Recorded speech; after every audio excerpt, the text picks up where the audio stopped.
नमस्कार दोस्तों, आज हम बात करेंगे वर्ल्ड के लार्जेस्ट प्लांट के बारे में। वर्ल्ड का लार्जेस्ट प्लांट होने के साथ साथ ये करीब 4500 ईयर्स ओल्ड है, मतलब 4500 साल पुराना। मैं करीब बात कर रहा हूँ हड़प्पा टाइम की।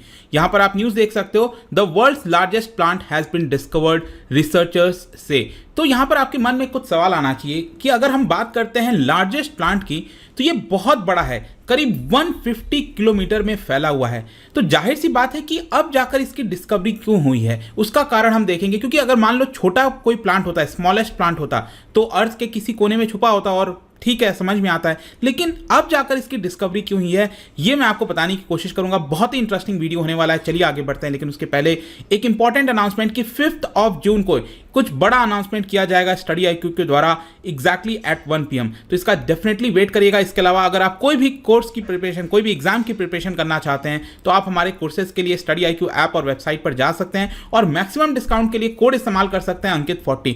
इससे डायरेक्टली आपको 40% का डिस्काउंट मिलेगा। साथ ही साथ अगर आप MCQs अटेम्प्ट करना चाहते हैं तो मेरे इंस्टा पेज पर जा सकते हैं, वहां पर स्टोरीज में आपको जितने भी MCQs हैं वो मिल जाएंगे। चलिए शुरुआत करते हैं और सबसे पहले देखते हैं एग्जैक्टली हुआ क्या। देखिए, ये वर्ल्ड का लार्जेस्ट प्लांट जो कि रिसेंटली रिसर्चर्स के द्वारा डिस्कवर किया गया है, ये मिलेगा आपको ऑस्ट्रेलिया के वेस्टर्न कोस्ट में। ये पूरा ऑस्ट्रेलिया का मैप अगर आप देखो तो ये लेफ्ट साइड में जो वेस्टर्न ऑस्ट्रेलिया वाला पार्ट है, यहां पर आपको एक जगह देखने को मिल रहा होगा, Shark Bay. Again right side में ये बड़ा पार्ट दिखा रहा है, ये शार्क बे वाला एरिया है। यहीं पर वर्ल्ड का लार्जेस्ट प्लांट डिस्कवर किया गया है। तो कोस्ट में है, ये आपको समझने की जरूरत है। और ये हम बात कर रहे हैं सी ग्रास की, जो शैलो वाटर होते हैं, कई बार आपने देखा होगा वहां पर ग्रासेस निकले होते हैं, जो समुद्र के अंदर होता है। तो ये सी ग्रास की हम बात कर रहे हैं और इसकी लेंथ करीब 180 किलोमीटर है। देखो, लेंथ इसकी 180 किलोमीटर है, लेकिन ये फैला कितने एरिया में है? ये फैला हुआ है करीब 150 किलोमीटर एरिया में। और 150 किलोमीटर आप लगभग कह सकते हो मुंबई से पुणे का डिस्टेंस है।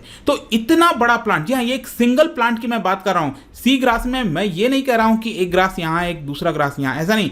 एक सिंगल जो सी ग्रास है वो पूरा फैल गया है इस पूरे एरिया के अंदर, और इसीलिए इसको वर्ल्ड का लार्जेस्ट प्लांट बताया जा रहा है। Sea grass basically ribbon weed, या फिर उसको नाम दिया गया है वहां पर पोसिडोनिया ऑस्ट्रेलिस, ठीक है, जिसको डिस्कवर किया गया जैसे मैंने बताया Shark Bay by a group of researchers, और ये वेस्टर्न ऑस्ट्रेलिया साइड में है। और एक इंपॉर्टेंट चीज इसमें यह है कि ये 4500 ईयर ओल्ड है, मतलब कि 4500 साल पुराना। हड़प्पन टाइम से, जब भारत में इंडस वैली सिविलाइजेशन था, उस समय से इसकी शुरुआत हुई होगी और अभी तक ये पूरा बना हुआ है। और इसका मेन कारण मैं आपको आगे बताऊंगा, लेकिन इसमें ध्यान रखना है आपको, डबल नंबर ऑफ क्रोमोसोम्स हैं, और इसी की वजह से जो पूरा वॉलेटाइल एटमॉस्फेयर है वहां पर वेस्टर्न ऑस्ट्रेलिया साइड, उसके बावजूद भी ये लंबे समय से टिका रहा। अगेन यहां पर आप देख सकते हो इस तरह का आपको देखने को मिलेगा, लेकिन इसको अलग अलग प्लांट मत समझ लेना। ये एक सिंगल प्लांट ही है जो कि पूरे काफी बड़े एरिया में देखने को मिलता है। जहां तक इसके साइज की बात है, देखो करीब 20,000 हेक्टेयर्स में ये पूरा फैला हुआ है। एंड एक प्रकार से अगर मैं सेकंड नंबर बताऊं, क्योंकि ये तो पहला समझ में आ गया, जो सेकंड अब लार्जेस्ट बन गया है वो है आपका ऊटा। अमेरिका में जो ऊटा जो जगह है, वहां पर एस्पेन ट्री, ये इस तरह की ट्रीज आपको देखने को मिलती है, ये करीब फैली हुई है 43 हेक्टेयर्स में। और जो थर्ड लार्जेस्ट है वो भारत के अंदर ग्रेट बनियान ट्री, जो कि आपको हावड़ा का जो बोटानिकल गार्डन है वहां पर 1.4 हेक्टेयर में फैला हुआ है। ये वाला great banyan tree, I am sure कि आपने बुक्स वगैरह में भी इसके पिक्चर्स देखे होंगे। इस तरह से ये पूरा फैला हुआ है। तो ये 3 लार्जेस्ट हो गए हैं। अब यहां पर क्वेश्चन आता है कि why it has just been discovered, मतलब कि इतना बड़ा एरिया में ऑब्वियस सी बात है किसी ना किसी की नजर गई होगी। देखो क्या है कि वेस्टर्न ऑस्ट्रेलिया साइड जो शार्क बे एरिया मैंने अभी आपको मैप में दिखाया था, वहां पर सबको पता था कि सी ग्रास है, मतलब कि सी ग्रास उस पूरे एरिया में फैला हुआ है, ये सबको पता था। लेकिन ये किसी को नहीं पता था कि वो एक सिंगल प्लांट है। तो रिसर्चर्स बेसिकली क्या इंटरेस्टेड थे, उसके बारे में स्टडी करना चाहते थे। एक प्रकार से जो उसकी जेनेटिक डाइवर्सिटी है उसको स्टडी करना चाहते थे, और उसके जो सम पार्ट्स हैं सी ग्रास के, उसको रिस्टोर करना चाहते थे। तो रिसर्चर्स टीम ने क्या किया, बहुत सारे सैंपल्स लिए, 18,000 जेनेटिक मार्कर्स की मदद से जो फिंगरप्रिंट है वो आपका जनरेट किया। कई सारे सैंपल्स कलेक्ट किए गए, लेकिन जब उस सैंपल्स को लैब में लाया गया और उसके बारे में रिसर्च किया गया, तब उनको पता चला कि जितना भी सैंपल किया गया है कलेक्ट अलग अलग उस पर्टिकुलर एनवायरनमेंट से, तो वहां पर पता चला कि ये तो सिर्फ सिंगल है, इट इज जस्ट वन। तो ये एक सिंगल प्लांट जो है वो रिसेंटली डिस्कवर हुआ है। 180 किलोमीटर लंबा पूरा यहाँ पर जैसा मैंने बताया, और इसी की वजह से ये लार्जेस्ट नोन प्लांट बन गया है धरती पर। और जो फाइंडिंग्स हैं उसको अभी रिसेंटली जो journal proceedings of the royal society भी है वहां पर पब्लिश भी किया गया। लेकिन यहां पर क्वेश्चन एक और आपके मन में आना चाहिए कि इतने लंबे समय तक कैसे सर्वाइव कर गया।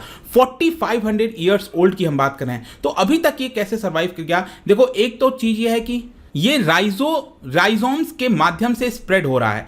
मतलब राइजोम्स के माध्यम से, राइजोम्स क्या होता है कि आपने अदरक देखा होगा ना, वो भी उसी प्रकार का है। इसमें क्या होता है कि अंडरग्राउंड, धरती के नीचे, ये जो प्लांट है ये तो अपर वाला पार्ट है, लेकिन धरती के नीचे ये वाला जो पार्ट है, जो स्टेम होता है धरती के नीचे, जहां से फर्दर आपको रूट्स निकलते हुए देखने को मिल सकते हैं, तो इसी को राइजोम्स कहते हैं। तो सी ग्रास भी कुछ आपको वैसे देखने को मिल रहा होगा, ऐसे एक हो गया, एक इधर हो गया, तो देखने में लग सकता है कि ये अलग अलग सी ग्रास होंगे, लेकिन उसका जो सिस्टम है वो सिंगल है बेसिकली। तो राइजोम्स के माध्यम से ये निकलता गया और वो ओवरकम कर दिया गया, कोई भी उसके बैरियर आया पास में तो ओवरकम करता गया और ये अपने आप को फैलाता चला गया। और एक्चुअली क्या होता है, जो रिबन वीड होता है, जो भी मैंने आपको पिक्चर दिखा रहा था, रिबन वीड होता है जो सी ग्रास, वो हर साल करीब 35 सेंटीमीटर ग्रो कर सकता है। तो हर साल 35 सेंटीमीटर ग्रो करेगा, तो अभी तक जितनी इसकी लेंथ है उसको कैलकुलेट कर लिया गया कि कितना वर्ष पुराना हो सकता है, और उसी के माध्यम से पता लगाया गया कि ये करीब 4500 ईयर्स ओल्ड पूरा प्लांट है। और शार्क बे जो एरिया मैंने आपको दिखाया था, वहां पर बहुत सारा फ्लक्चुएशंस होता है, टेम्परेचर हो गया, सैलिनिटी हो गया, लाइट वहां पर आती है, और बहुत ज़्यादा चैलेंजिंग कंडीशन है वहाँ पर प्लांट को ग्रो होने के लिए। क्योंकि क्या है कि जो रिबन वीड है वो एक प्रकार से पॉलीप्लॉइड है।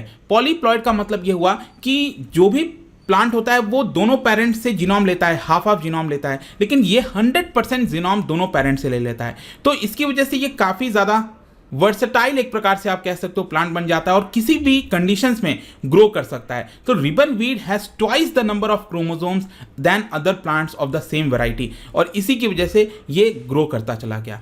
अगर हम इसके सिग्निफिकेंस की बात करें, देखो जो सी ग्रास है इट परफॉर्म्स बहुत ही इंपॉर्टेंट रोल प्ले करता है हमारे एनवायरमेंट में, और इसीलिए ये एक प्रकार से गुड न्यूज़ है for all the climate change. जो इसके बारे में एडवोकेट करते हैं, क्लाइमेट चेंज की बात करते हैं, उसमें सी ग्रास को उगाने की बात कही जाती है कि सी ग्रास एक इंपॉर्टेंट रोल प्ले करता है। भारत में अगर आप देखोगे तो गल्फ ऑफ मन्नार, पाक स्टेट हो गया, जो तमिलनाडु और श्रीलंका वाला एरिया है, वहां पर देखने को मिलता है। तो ये बेसिकली क्या है कि वहां पर आपको बहुत सारे स्मॉल ऑर्गेनिज्म देखने को मिलेंगे सी ग्रास के आसपास। इसके अलावा ये क्या करता है, जो सेडिमेंट्स होते हैं उसको ट्रैप कर लेता है, जिसकी वजह से जो वाटर है आसपास का वो फ्रेश दिखेगा, आपको मडी नहीं दिखेगा। और इसके अलावा कार्बन को अब्जॉर्ब करता है एटमॉस्फेयर से, कोस्टल इरोजन को प्रिवेंट करता है, मतलब कि इरोजन नहीं होने देता। तो इसकी वजह से बहुत ही सिग्निफिकेंट है, और इसीलिए बताया जा रहा है कि वेस्टर्न ऑस्ट्रेलिया साइड ये जो पूरा शार्क बे एरिया है वहां पर ये सिंक होल सिटी का काम किया है, कई सेंचुरीज तक फायरवॉल का काम किया है। And also it has become one of the oldest champions of sologamy. Sologamy मतलब इसने मेट नहीं किया किसी दूसरे प्लांट के साथ। अभी रिसेंटली आपने सुना होगा गुजरात के अंदर एक लड़की है, वो सोलोगैमी कर रही है, मतलब देश में पहली बार ऐसा हो रहा है कि वो लड़की खुद से ही शादी कर रही है। तो वही चीज़ आपको यहाँ पर जो है देखने को मिल रहा है। आई होप कि ये जो पूरा वीडियो था रिगार्डिंग वर्ल्ड्स लार्जेस्ट प्लांट के बारे में आपको सब कुछ समझ में आ गया होगा। जाने से पहले एक इंटरेस्टिंग क्वेश्चन क्या बता सकते हो, which among the following are the first plants to inhabit the land, मतलब धरती पर सबसे पहला प्लांट्स कौन सा हुआ, ये आपको बताना है। इसका राइट आंसर आपको पता ही है, मेरे इंस्टाग्राम पर तो मिलेगा ही, वहां पर अगर आप नहीं हो कोई बात नहीं, टेलीग्राम से भी ले सकते हैं इसका सही उत्तर। मैं कई सारे जो एमसीक्यूज हैं वो यहाँ पर स्टोरीज में डालता रहता हूँ। बाकी अगर आपको पीडीएफ चाहिए तो टेलीग्राम पर आइए, अलग अलग सोशल मीडिया पर आप जुड़ पाओगे। और जैसे मैंने बताया, किसी भी एग्जाम की अगर आप प्रिपरेशन कर रहे हो, यूज दिस कोड अंकित 40 हमारे ऐप और वेबसाइट पर जाइए, सैंपल वीडियोज देखिए। आई होप की वीडियो आपको पसंद आया होगा। मिलता हूँ आपसे next time, till then thank you very much, see you soon.